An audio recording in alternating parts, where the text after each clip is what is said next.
This is an LLD production.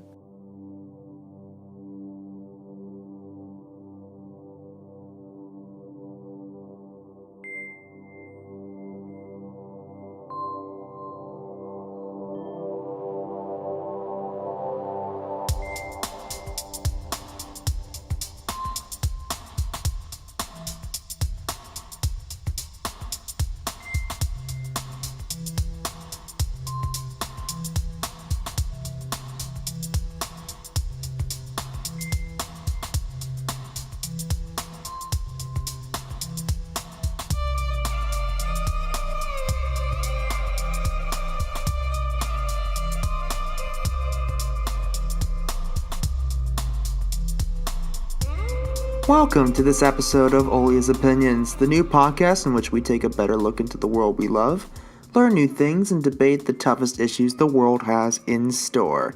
I am your host, Armon Owlia. I am a journalism student here at Drexel University in Philadelphia, and it is time to enter the new School of Thought. First of all, thank you guys so much for listening to this episode, and I truly do appreciate it. We have a lot to get to today, so I think we should start right now. As previously mentioned, I'll be making a return to my alma mater, Hong Kong Academy, on March 28th. While there, I'll be conducting an interview with HKA's currently acting secondary school principal and my former theater teacher, Miss Joanna Crimmins. I will also be posting constantly throughout the day using the hashtag LLD at HKA, and I will try to show you around my own stomping grounds while I'm there. The school itself is currently located in Sai Kung, one of Hong Kong's most well-known neighborhoods in the New Territories, which is in the north of Hong Kong. The area is quite beautiful, and was my first true experience of working within a miniature university environment. I'm quite excited actually to come back. I can't wait. What I can do, however, is play you some music from a friend of mine who is graduating from HKA this June. His name is Ben Hiley. He's a classical composer whose works are currently available on SoundCloud. The link will be in the description. When we come back after his work, this piece is called Qualm in A minor. We will talk about a bodily function which is not only necessary, but in this day and age, something we can't get enough of. We'll be back after this.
So that was Quam A Minor by Ben Hiley. His post-classical work is available now on SoundCloud. Links will be in the description.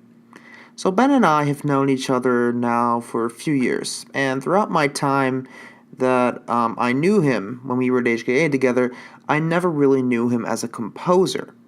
Keep in mind, I knew he was a fabulous musician, but I never knew he could compose something like this. Not only am I pleasantly surprised by his work and just how wonderful this is, but I hope to see more from him as time goes on. Again, the artist is Ben Hiley. His work is available now on SoundCloud. Links will be in the description. It is one of the most essential functions of every living organism on the planet. Theorized and studied by some of the greatest minds in history with names such as Aristotle, Freud, Dement, and Walker. And yet, it is still one of the most mysterious concepts in the world. One that no one can truly define. Sleep.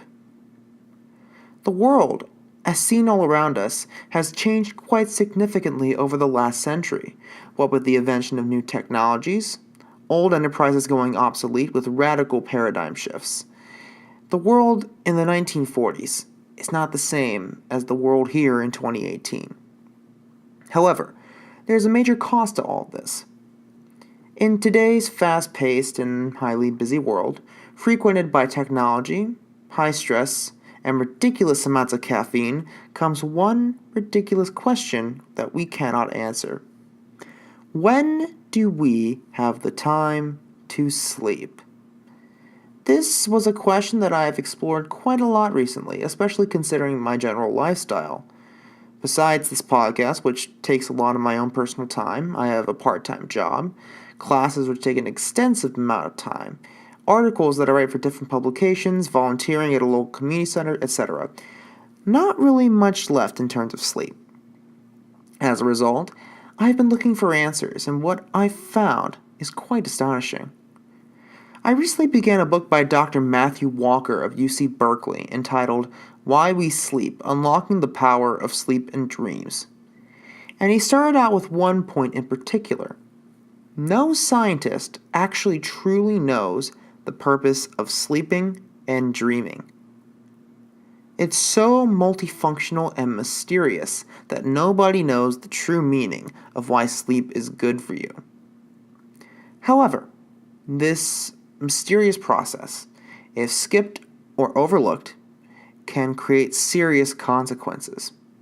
There are, of course, the obvious consequences, such as a lack of focus and attention that would cause incidents such as car accidents to occur and forgetfulness. However, there are a few more symptoms that you would not automatically attribute to a lack of sleep. For example, mental illnesses such as depression, as well as an increased chances of having a heart attack, heart disease, heart failure, irregular heartbeats, stroke, and diabetes. In fact, according to few scientific studies, 90% of insomniacs have another illness. One of them, more often than not, listed here. A lack of sleep even kills your sex drive. In fact, the World Health Organization, also known as the WHO, declared that throughout industrialized nations, sleep loss has become an epidemic. Doctors are now even planning on prescribing sleep as treatments. So yes, not sleeping is super dangerous, and it turns out each generation, according to Gallup, is getting less and less sleep. In 1942, the average amount of sleep per day was 7.9 hours. By 1990, it was 6.7. Today, the average American gets 6.8 hours of sleep per night. However, the National Sleep Foundation recommends 7 to 9 hours of sleep. Even if the average is slightly under the recommendation, it is still a problem, one that should be addressed through techniques such as yoga, brain teasers, reading, eating less, drinking less, etc. Because when people now say, "I'll sleep when I'm dead," it can now take on a whole new meaning.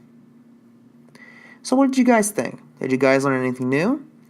If so, please put a comment on www.lovelearndebate.com. Go to the Learn tab. You'll be glad you did. Again, www.lovelearndebate.com and go to the Learn tab.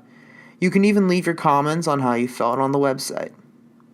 When we come back after the song by Deadfellow, I'll talk about something which, even though I brought it up a couple episodes ago, has made a massive resurgence and a certain level of progress.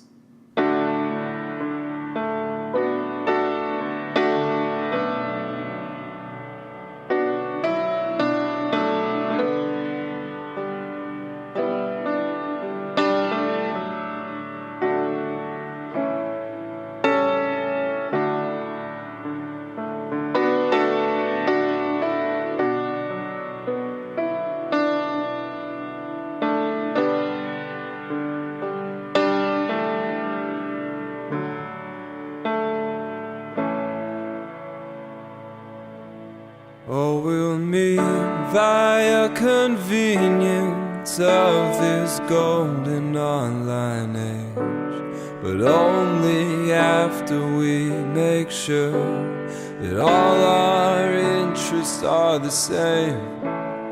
And you'll send something suggestive, and I'll suggest that we meet up in that neighborhood we gentrified with the brewery restaurant, where you'll tell me that you moved here for the first job you could get. Sure, it's not the work you'd hoped for, it's your crush and student debt.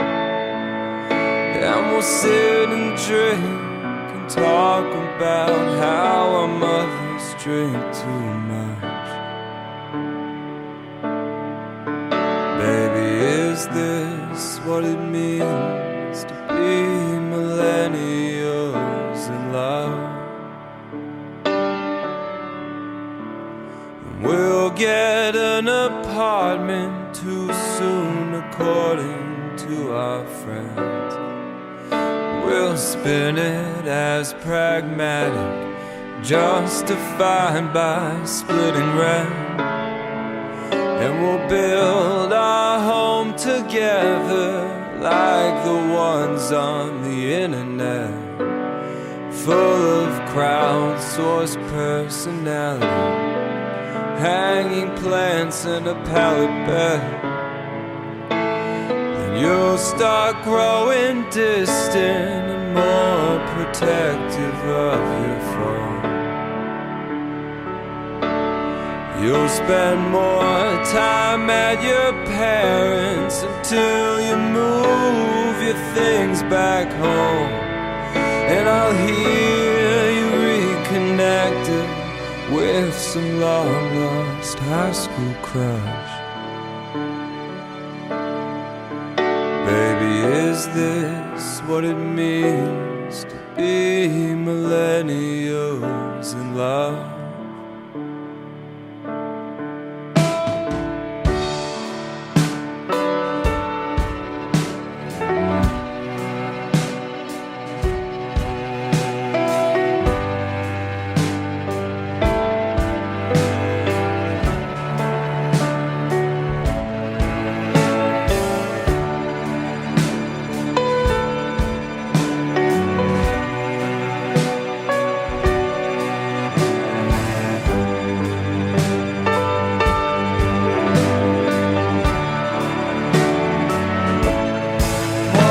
Sometimes, babe, you'll call me to say you've been good on your own. And other times you'll text because you're drinking and alone. And you'll say something so obvious like, hey, are you up? Maybe this is what it means to be millennials in love.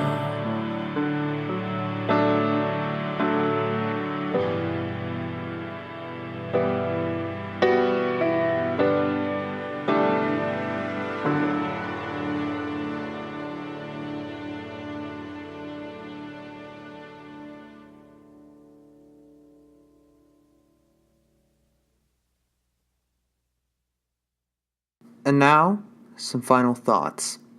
A debate to start at the end of this program. After the shooting at Stoneman Douglas High School on February 14th, everyone, including myself, believed that this shooting would turn out the same way as every other shooting. It would happen with massive public outrage. People would then discuss the Second Amendment. The issue would go up before the government, and the government would do nothing. However, within 24 hours of the shooting, the students of Stoneman Douglas High began to take action. On networks such as CNN, students were being articulate on the issue of gun control in the United States, particularly questioning why anybody who was not enlisted in the United States military should have access to semi-automatic and automatic weapons such as the AR-15 used to commit the massacre. As the protests continued well into the next week, actions that have been widely considered anti-gun have been taken. Retail stores such as Dick's and Walmart did something that even the government has not done. Not only did they ban the sale of assault rifles in their stores, they increased the minimum age of purchase from 18 to 21, and across the nation, bump stocks, which can increase the number of rounds shot by a semi-automatic, have been banned. Now, the NRA has begun to run amok, as their influence not just in Florida, but across the United States has begun to diminish. Now, yes, there are some in the United States who criticizes the students in Florida for speaking up, with a person commenting on Fox News' Facebook page, quote, "Good excuse to get out of class, I guess. Hitler used children to spread his propaganda. Looks like the gun grabbers were taking notes." Yes, there are people who are missing the point. They are missing the point that the NRA, an organization who, since the 1960s, has blocked smart gun legislation at every single turn, has donated money to Congress in order to keep guns on the shelves, and, as such, increase the chance of a deadlier shooting. Not only that, but as a group who was originally founded to promote smarter gun usage, they should be the moral authority when it comes down to making sure that children are not killed by guns.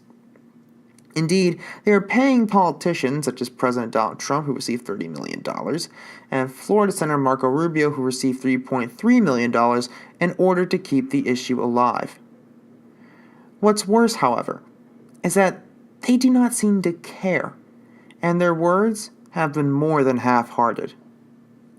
Many weeks ago, I stated that the key to ending shootings in the United States were not to focus on changing the Second Amendment, but on the viewpoints of the NRA. What I forgot to mention was making financial noise and finding ways to get people to listen that were unconventional.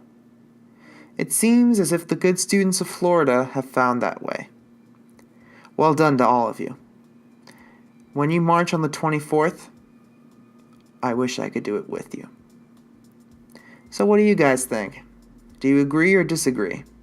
Either way, please go to www.lovelearndebate.com, click on the debate section, and respond, please. And while you're at it, don't forget to like us on Facebook by going to www.facebook.com/lovelearndebate. Follow us on Twitter at @LoveLearnDebate, follow us on our Instagram page at LoveLearnDebate, and even subscribe to the podcast on SoundCloud or iTunes Podcast. My thanks to Omi Larijani for the graphics and show soundtrack, Ben Hiley and Deadfellow for their amazing musical contributions to the show, and Imogen Aiken and Hilary Lau for their tremendous generosity in lending their voices. That's it for this week. I'll see you guys in 2 weeks ready to go. Thank you guys for listening, and until next time, keep loving, keep learning, keep debating. We'll see you next time on Owlia's Opinions. Goodbye.